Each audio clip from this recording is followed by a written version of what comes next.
Alright, it's time again for a collection update. This is for December 2025. As you can probably hear, my voice is a little beat up. I've been having a flu and stuff like that. But I'll try to get through the video as well as I can. Now, this time I have a bunch of video game stuff here, right? Since like a couple of videos ago when I said that I collect more and more Blu-rays and fewer video games, I've kind of tried to intentionally include more video game stuff here. So I've got 20 video games here. That's quite a bit. The Blu-ray stuff again, like, is like there's so much more of it. But yeah, let's start with the PS5. I bought a copy of Dead Reset, which is an FMV title by Wales Interactive. Now, this is interesting because usually these games have got physical releases from limited run games, but this one got a retail European release, so that's interesting. I've played it once. There are multiple endings to get through, but it's pretty fun. I've enjoyed it. I have to play it a couple more times to finish it, but yeah, it will be in a recent gaming episode coming soon. So yeah, it's interesting. I think it's one of the better FMV titles I've played in recent memory.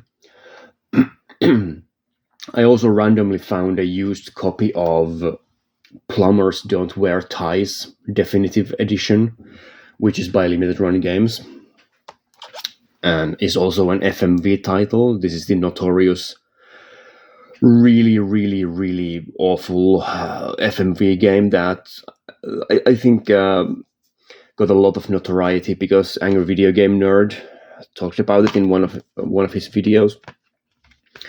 This also has like a tiny little booklet that comes with it. Now, this game was ridiculously expensive at launch for what it is, but yeah, I just happened to find a used copy of it at a local game store, so decided to pick that one up as well. Wow, there are a lot of games here that I've already kind of played, not necessarily completely, but at least in some parts. So a bunch of these will be in a recent gaming episode in the near future. This one as well, which is Tetris Forever. Now, this is it's a Tetris game, yes, but it's more of a documentary. So there's just a bunch of historical versions of Tetris you can play. Like a ridiculous amount, like over 20, I think. Yeah, it says on the back over 20. There's bomb trees and hat trees. There's like 4 different versions or 3 different versions of bomb trees alone. And there's the Famicom version. There's a playable version of the first original PC, like Soviet PC version of Tetris, which is kind of interesting. And yeah, very detailed. The documentary parts, especially, like, they go into a lot of detail about like rights issues when the games were released in different parts of the world and whatever. So yeah, so it's basically like divided into chapters. You play from the beginning to the modern times in chronological order, and you have these different playable versions of Tetris along the way. It's pretty fun. So yeah, every fan of Tetris should probably look into that. It's not the best Tetris game out there. Right? There isn't really a single version of Tetris in that release that's like really good to play, in my opinion. Tetris Effect is much better than anything in that release, but the documentary bits are really interesting. I also got this incredible quiz game. Now I'm starting to wonder, did I include this in the last pickups video? I'm pretty sure I didn't, but if I did, well, I've double dipped now. I picked up a copy of Are You Smarter Than a Fifth Grader? I'm pretty sure I didn't have this in the last one. And the answer to the question is not really, apparently, but I'm doing my best. this is easier than Who Wants to Be a Millionaire. Let's just put it that way. So I I have beaten this multiple times already. But yeah, incredibly grindy quiz show game. There's just a ridiculous amount of collectibles, customization items and everything you can unlock. Not collectibles, but customization items. And I've played it for like 3 or 4 hours, and I should probably play it for like 20 more if I want to get the platinum trophy. I don't know if I want to do that. Right. Then I also picked up a game that I hadn't even heard of before. I just saw the back cover and thought, yeah, I'll buy this. So I picked up a copy of Conscript Deluxe Edition. Does have some DLC. Is it on the disc? Well, there isn't a code here, so I guess it's either on the disc or automatically downloads. I don't know. I don't think I've installed this game yet. So yeah, the reason why most of these games, or some of these games, are not sealed is because these were last copies at the game store and they didn't have sealed copies anymore. So this one I haven't played, but it's like kind of used, I guess. It's a survival kind of a horror game, I guess. Set in First World War, has pixel graphics. Set in the trenches of World War I. Looks interesting. Looks exactly like something I would enjoy. Survival horror and like really dark subject matter. So Conscript. It also got. I checked Steam and it had. I guess it had overwhelmingly positive reviews, so that's a good sign. And another game that was something that Conscript I didn't know anything about. This one I've been looking forward to a long time, and I picked it up immediately when it was launched. So a rare day one purchase for me, which is Ninja Gaiden Ragebound.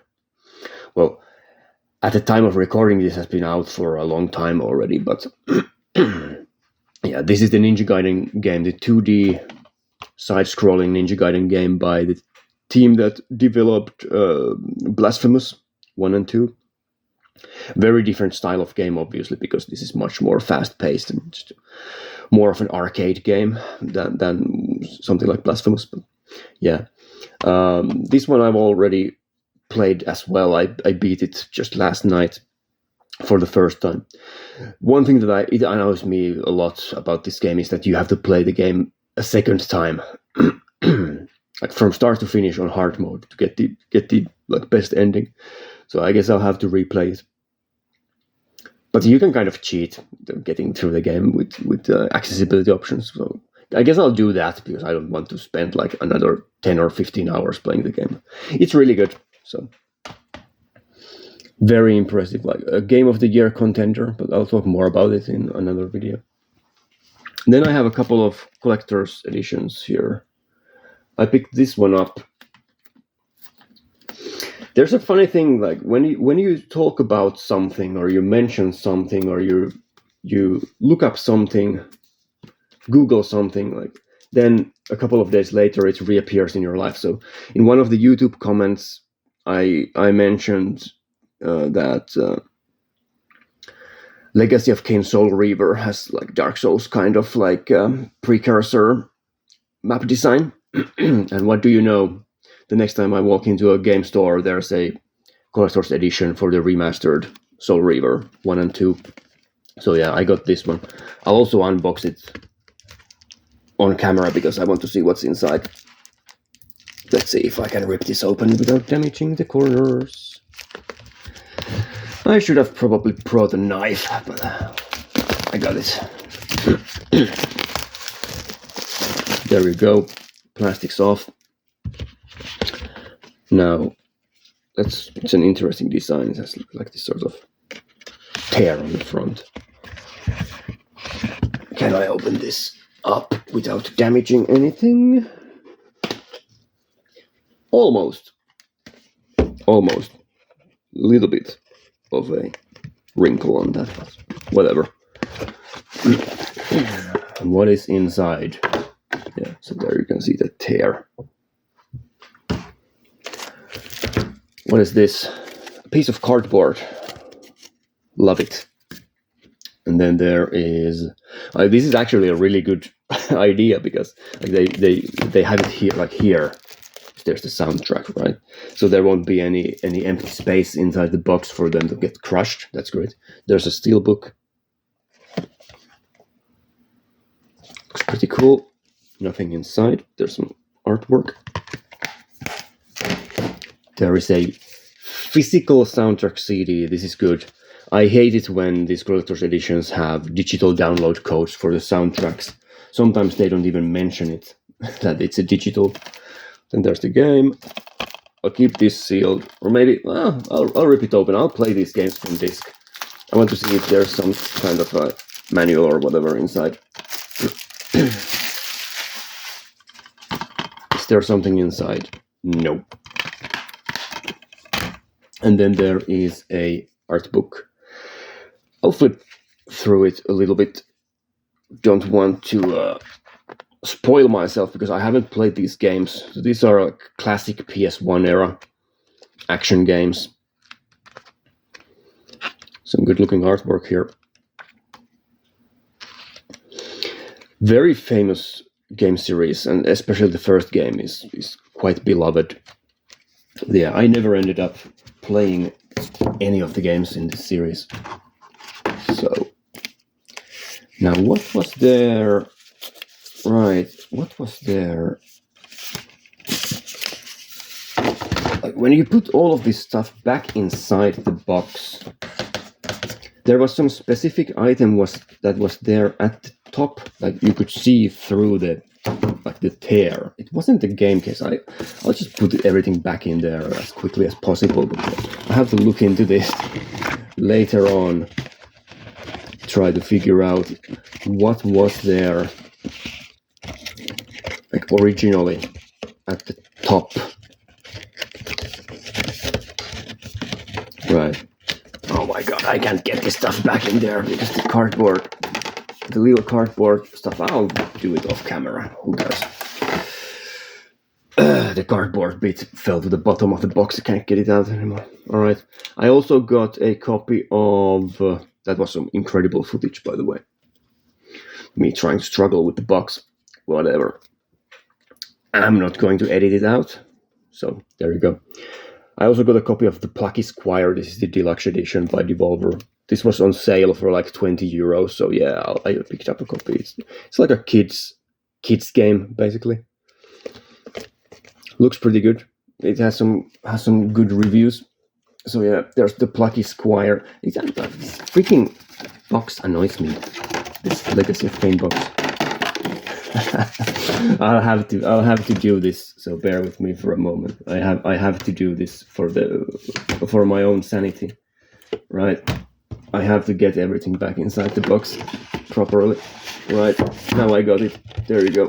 And I can close this up. Yeah, there was something else here, like on the front, other than this. So I'll have to figure that out. I guess I'll put this here for the time being. All right, moving on. For the PS4, I got, first of all, Batsugan Saturn Tribute Boosted. Now, this is a shoot-'em-up title that I've been looking forward to for a long time. There is a Japanese physical for this that has been out for many, many years now. And I was kind of on the fence of getting that, but I'm glad that I didn't, because it got a European release as well, so there we go. This is an old-school bullet hell game, one of the early ones. Quite difficult, but I did manage to beat it, so... Another game that will be in a recent gaming episode coming soon. Did enjoy it quite a bit. I also found a dirt cheap used copy of Shag Fu, A Legend Reborn. Didn't get great reviews, but it has Shaggy O'Neal in it, and it's kind of a funny thing, so there you go, Shag Fu. Did Batsugan have something extra here, by the way? Oh yeah, it did.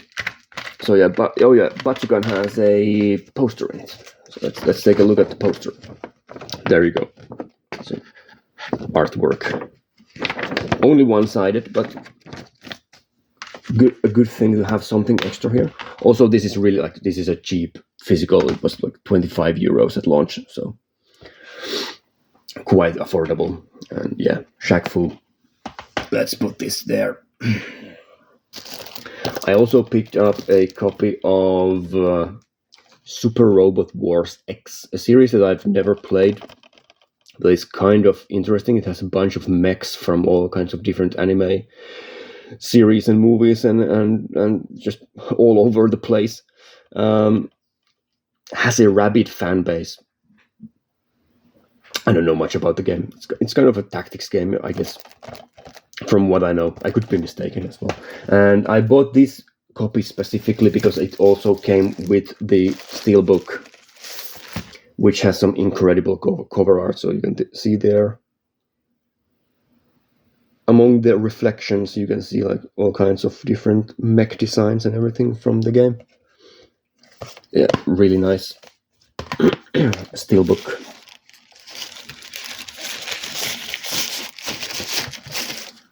Let's put that there.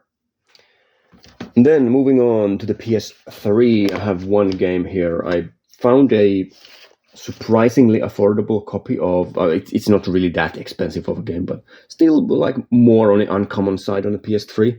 I found a surprisingly cheap copy of JoJo's Bizarre Adventure All-Star Battle.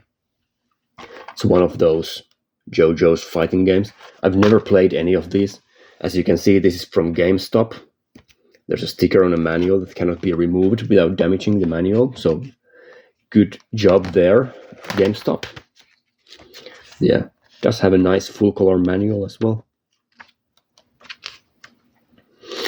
I'm pretty sure I don't have this JoJo's game. I do have some of the other ones, and the Fist of the North Star stuff and stuff like that. Just a bunch of these games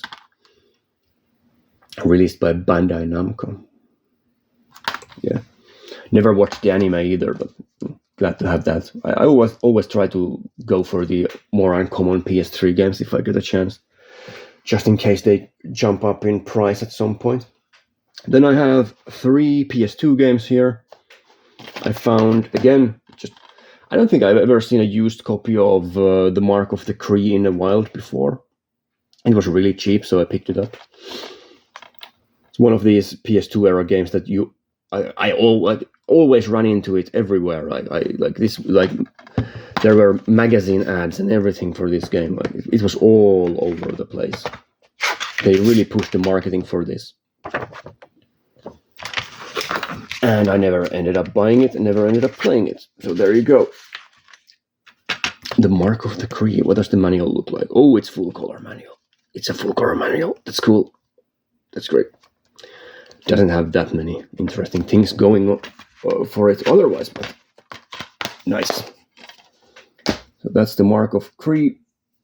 It's an action game. Don't really know much about it other than that.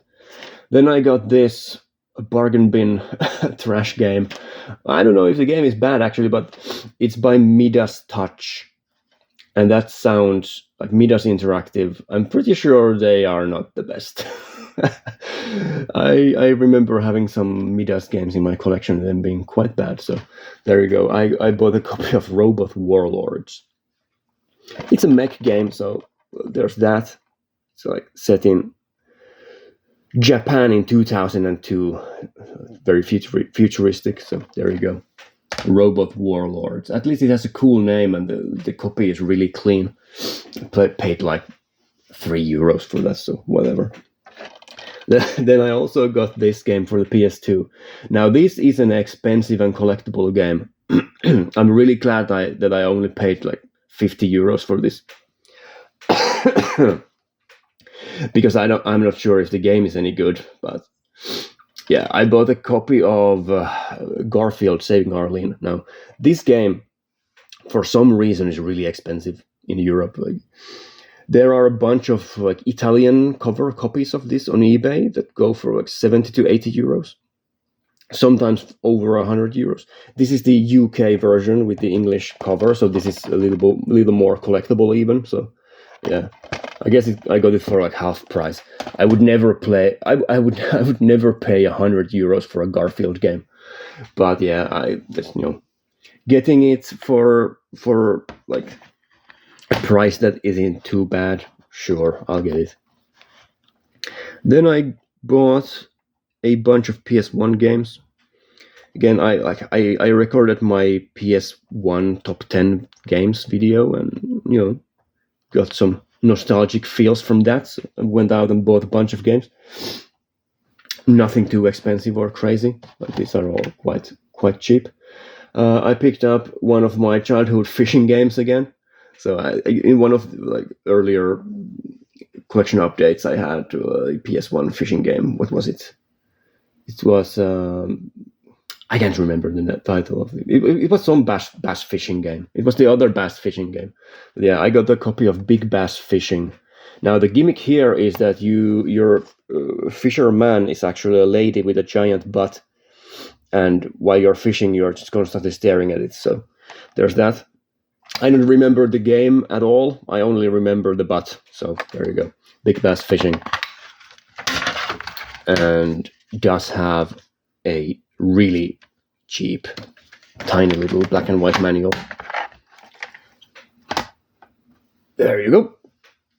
Next up, I picked up a copy of Beatmania, which is a rhythm game released by Konami. Very highly regarded among the rhythm game people. The rhythm game kin, if you may. Does have a manual. Never played a Beatmania game. Found this for cheap. Had to pick it up.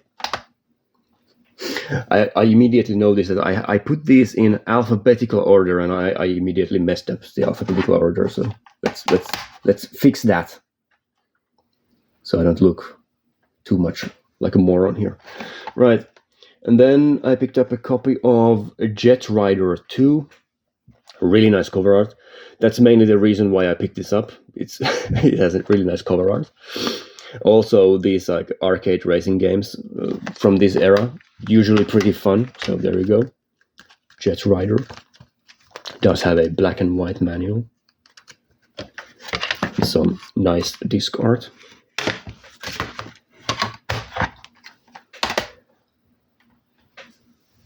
For a fourth PS1 title, I picked up a game that I'm not actually sure if this is the version that I've played as a kid or if it's Road Rage, but I picked up Road Rash Jailbreak, which is one of these extreme racing games where you're racing on motorbikes and you're just beating up the other racers, the opponents. You can just hit them with lead pipes and kick them around. One of my friends had a copy of one of these Road Rage, Road Rash games, and I've played one of them. Don't know if it's this one. It does have some nasty stuff on the spine. I don't know if it picks up. Yeah, you can see that. I couldn't get that off. It annoys me, but whatever. It's otherwise a pretty clean copy. And then for the last PS1 game, now this has to be a masterpiece. I don't know anything about this game. It is a time travel based combat game of exceptional graphical beauty, as it says in the back cover. This is Time Commando, and this looks like a masterpiece to me, if there ever was one. Just look at this guy. Going through time, beating everything up with exceptional graphical beauty. That's incredible. So yeah. Does have a little bit of damage to the spine. Why doesn't it open? It used to work. The hinge has got stuck. What is up with that? Oh, now I got it. There is some brown goo here.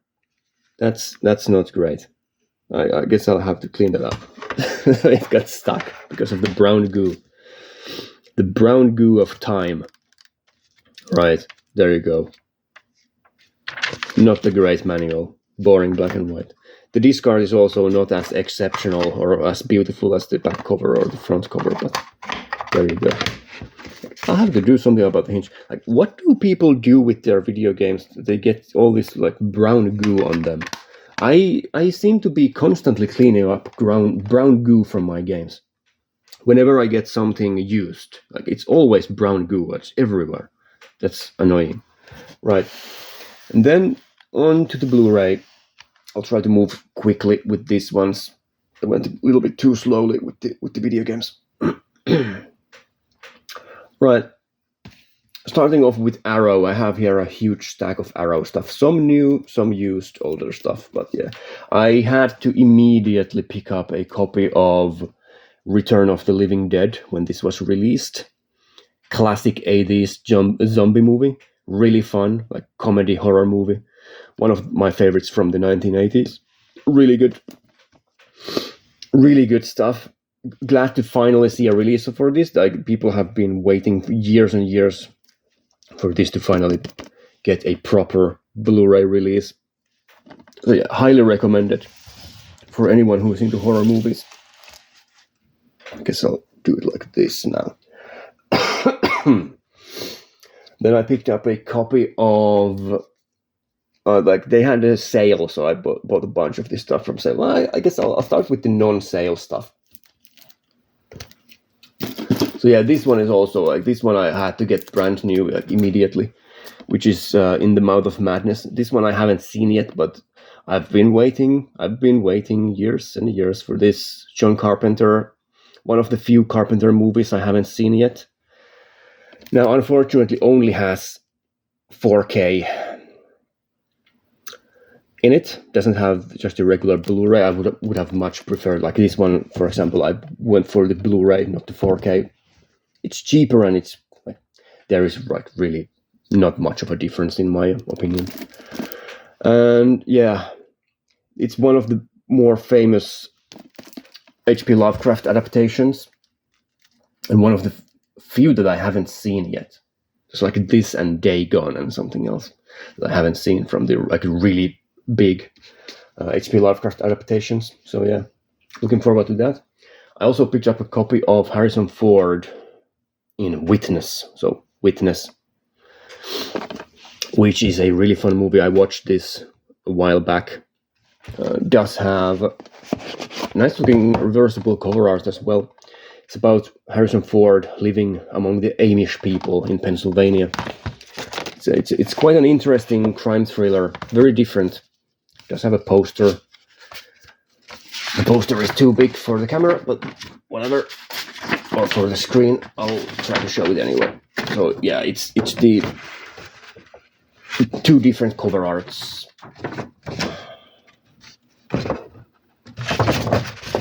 There you go. That's Harrison Ford's massive face for you. You're welcome. I mean, Harrison Ford's face isn't massive, but the poster was.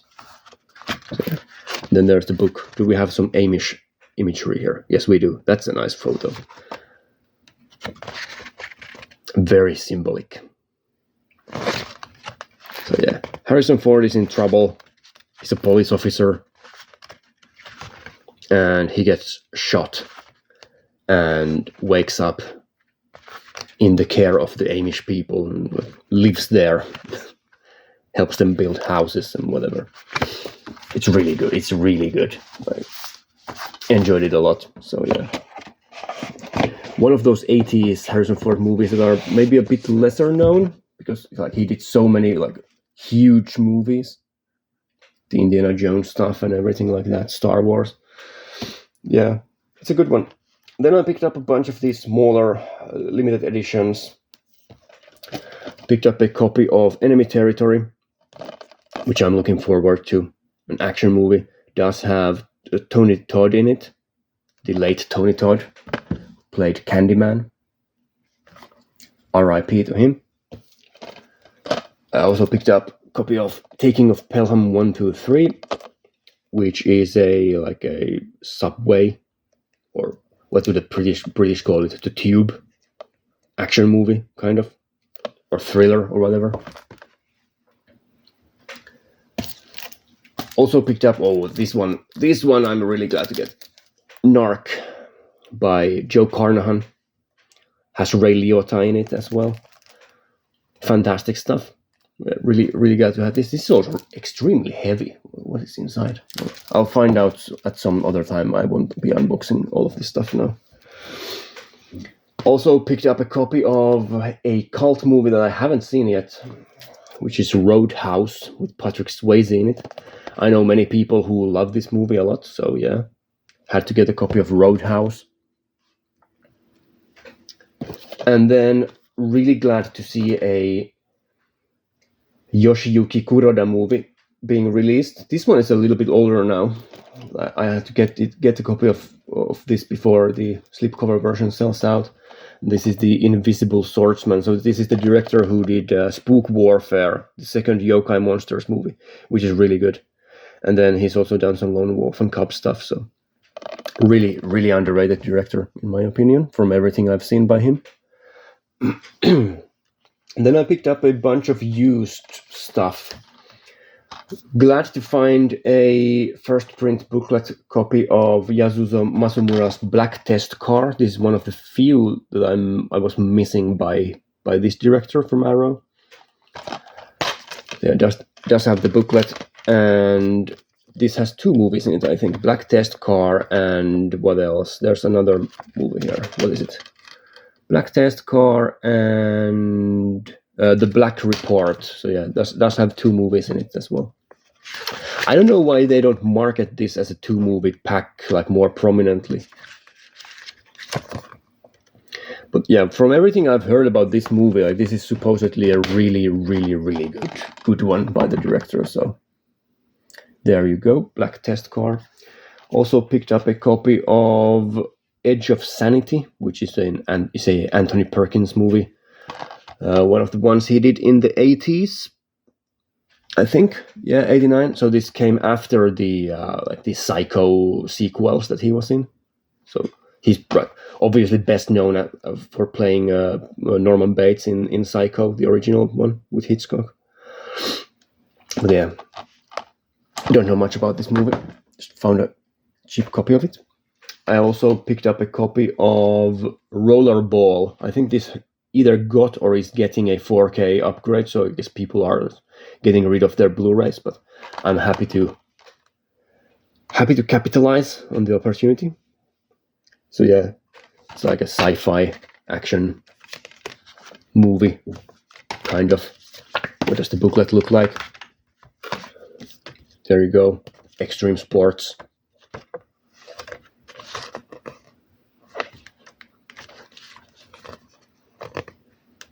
These types of movies aren't necessarily always the greatest. I'm thinking of something like Death Race 2000 or stuff like that, but they're always really fun. I love this sort of sleazy, violent sport, like fantasy sport stuff.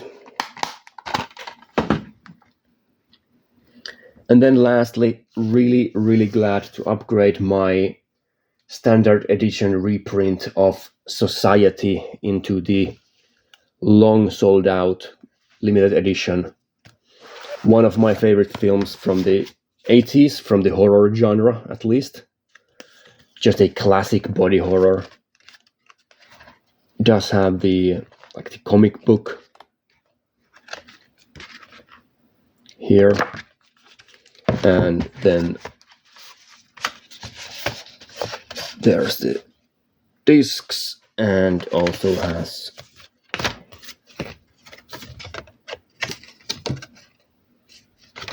an invitation to the Society.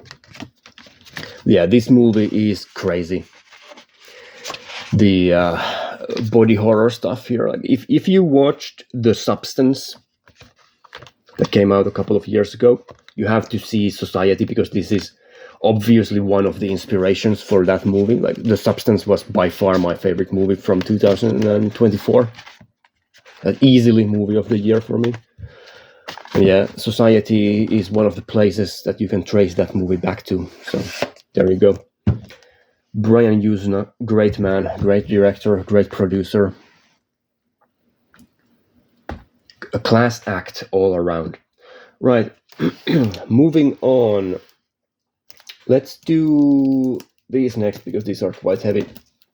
So yeah, I picked up my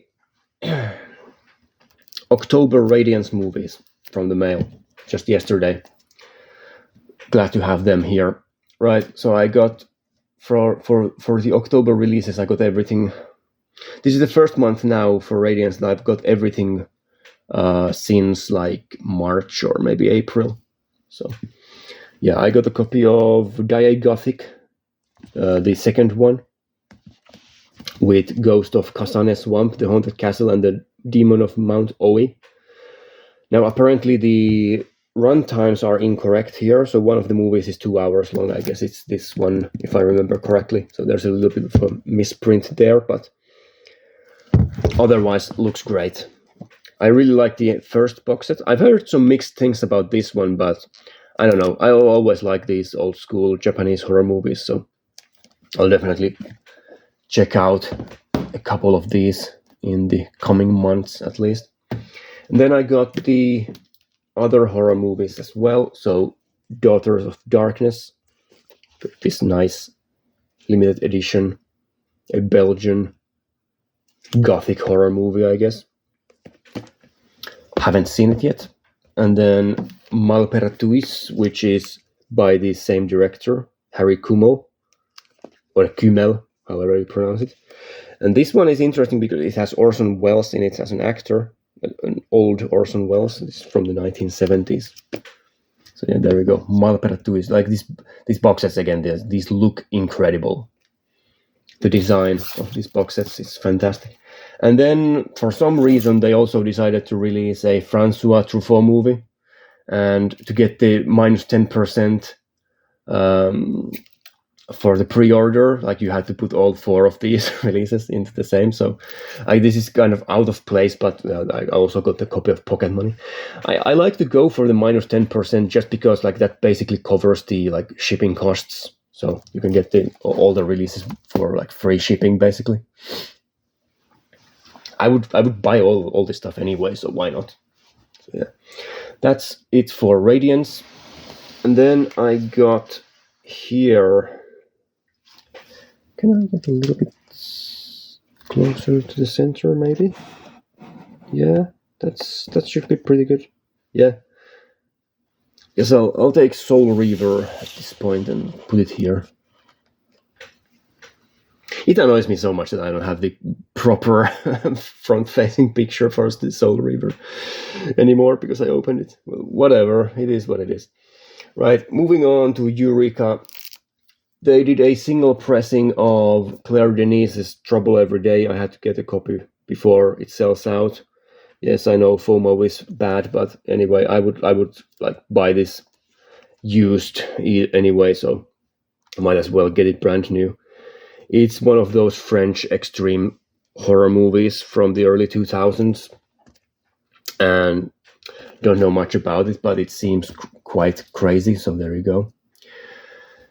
One thing that I don't appreciate about that release is that it's 4K plus Blu-ray, and there is no separate release for the Blu-ray. I also got this one. I've been eyeing for a long time. Decided to pull the trigger. I got the Super Spies and Secret Lies set, which has 3 spy movies from Hong Kong. Don't know anything about these movies, but I've heard good things about some of them. So there you go. Seems interesting. Always happy to see more Hong Kong stuff. Also, like, I don't think I've watched any of the Hong Kong spy movies before, so that would be interesting to check out. And then I also got from the Hong Kong movies The Island, which seems like, well, it seems like it's probably not that great, but it intrigues me. So it's, I guess, kind of a horror movie, kind of a thriller. Directed by Po Chi Leong. It's been compared to Texas Chainsaw Massacre and Motel Hell, which sounds incredible. So there you go. Eureka sold me on that. Right. And then what else do we have here? I have here, well, let's do the 101 films next. I picked up a used copy of this. This is an old, long out of print box set. This is for the Silent Night, Deadly Night movies, which are notoriously violent and just all around like insane horror movies. So yeah, perfect for the holiday spirits, for the holiday season, because it have something inside? Not really. It has some package material there. Oh yeah, I guess I didn't remember to even check if the discs were in there when I bought it. Well, glad to see that they were. It does have a book as well. So yeah, these movies are like, if you've played the video game Postal, like this is probably closest to that. There's a guy who snaps and just starts massacring people. It's Christmas as well, so there you go. Notorious movies. I've been looking for this set for a long time because I want the box set, not just the individual movies. Right, so there you go. Then during a sale, I bought these. So there's Mansion of the Doomed. These are for the, what is it, white label or black label? Well, I can't remember which one it is.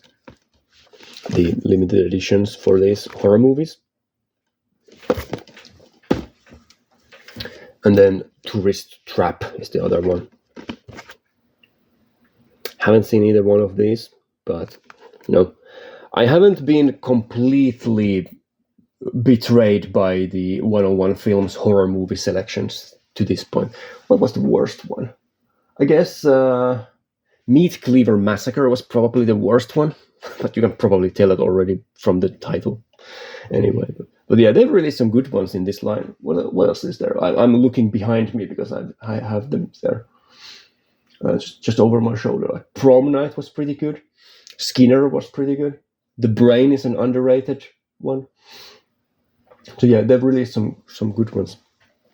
And then I also got this, which I'm starting to have second thoughts about, because I watched the first movie and it was one of the worst things I've ever seen. So this was on sale for like €7. So I picked up a copy of Treasure of the Ninja and the Films of William Lee. This is by AGFA, the American Genre Film Archive. Genre Film, not genre. Genre Film Archive. And these movies are awful. Like, really, really, really bad. I don't understand why people call Treasure of the Ninja like a so bad that it's good movie. It's so bad that it's so fucking bad that I never want to see it again. It's just unbearable. Like an hour and 50 minutes of this zero budget nonsense. It's awful. But yeah, there you go. If you like Treasure of the Ninja, leave a comment. Tell me why, because I thought the movie was just absolute trash, absolute dog water, as they say. Right. Now, in this video, I've had a lot of these like limited editions that I've been looking for a long time, like Silent Night and Deadly Night, Return of the Living Dead, but that's for a different reason. But anyway, Society, I've been trying to get a reasonably priced copy of that for a long time. But this one, like this is one of the holy grails that I've been waiting years to get a copy of, and that is the Indicator limited edition of Night of the Demon, directed by Jacques Tourneur. I saw that this was up for auction, and the starting price was really low, and I bid on it, and no one else bid on it, so I got this for like €50. What an incredible get! Like, I've been looking for this for such a long time. I'm so glad to get it. Now the number for this is really bad. Like Indicator limited edition, 9,494 out of 10,000. That's a bad number. I would love to get a lower number, but beggars can't be choosers. Yeah, these I will crack open quite soon and watch. I'm really glad to get that one. I also picked up my first ever imprint release. I don't think I have any other ones. So yeah, this is the slipcase of Dersu Uzala by Akira Kurosawa. Haven't seen this movie. So yeah, nothing really special about this edition of this movie by imprint. But yeah, it does have the slip cover, so I guess that's something.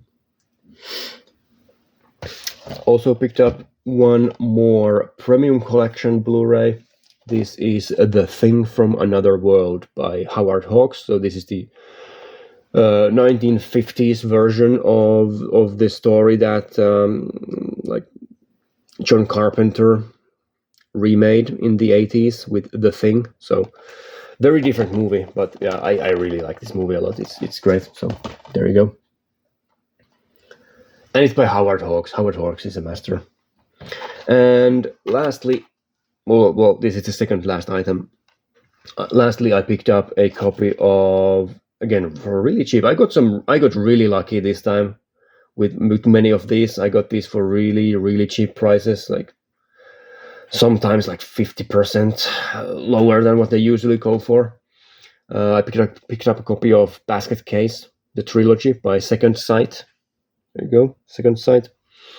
Now there is a 4K of the first movie by Arrow, but I don't really care. Like these look like 1970s movies, but these are from like 1980s, I think. Yeah, 1981, so early 1980s. But yeah, does the original Basket Case need a 4K? No, it doesn't. It doesn't. Like I don't even see what the point is to have a 4K of Basket Case, because the movie looks like shit anyway. In a delightful kind of old school way. Like I don't want to mean that as much of a negative, because it's like the movie is really funny, and the grainy look like really adds to it. It looks like a cheap 70s movie, but it's from the 80s, right? Yeah. So Basket Case, the trilogy, got that one. I watched the first movie. I thought it was all right. I don't really get why it's so beloved among horror fans. I thought it was extremely wooden and kind of like the first half of the movie is really too slow, and the acting is awful, like as you would expect, but still, right? And lastly, I thought I'd include this one here now, because I've had this for months and I just haven't found the place to put it into a video, or the proper timing for putting it into a video or whatever, to correct my awful English grammar there. But yeah, I picked up probably during August or September a copy of this. Cannot even fit it on screen. This is the Criterion collection. I guess I'll have to hold on a bit. I'll have to move the camera back a bit. Hopefully it doesn't fall over. How am I supposed to fit any of this? I guess that's fine. There you go. So yeah, this is the Criterion Collection box set for Ingmar Bergman's cinema. There you go. That's better. That's better. I'll move back up. Yeah, there you go. Professional production value. There you go. Yeah, this is the massive box set for Ingmar Bergman's movies. Has like, how many are there? Over 20 movies in it. I've seen like 4 of them. Yeah, this was 50% off on the US Amazon, and I just had to pick it up. It's really expensive as well, so 50% off with the shipping. It was like 180 euros, but I had to get it. It's region free, so the discs play. There isn't a different version of it for the European region, so could get it from the US Amazon store. And it's like, this is an incredible piece. Let's just take a look inside. So you've got here all the movies in this sort of like album. It's like a book, incredible imagery. All the discs here. So you've got like, one thing that annoys me about this is that they aren't in chronological order. So they've been arranged into this sort of like a curated order. So you've got here Summer with Monica from 1953, but you also got Scenes from a Marriage from the 1970s here back to back. And then you jump back to the 1980s and then to the 1960s with From the Life of the Marionettes and Shame. And yeah, like the order is kind of whack, but yeah, just incredible. We've got here the film index with everything listed here. I don't know if you can see that, but like this is the holy grail item, in my opinion, from Criterion. This is the best. Like, there is nothing better than this, especially for someone who is from the Nordic countries and who appreciates a lot. Oh yeah, I also have this paper slip is from the back cover. Like it's the on there with a sticker, and it kind of like the sticker is just not good enough to hold it, so I had to save it. I had to save this before it gets lost or something. There you go. And then the book, softcover book. There's Bergman himself. It annoys me when people announce his name Bergman because it's Bergman.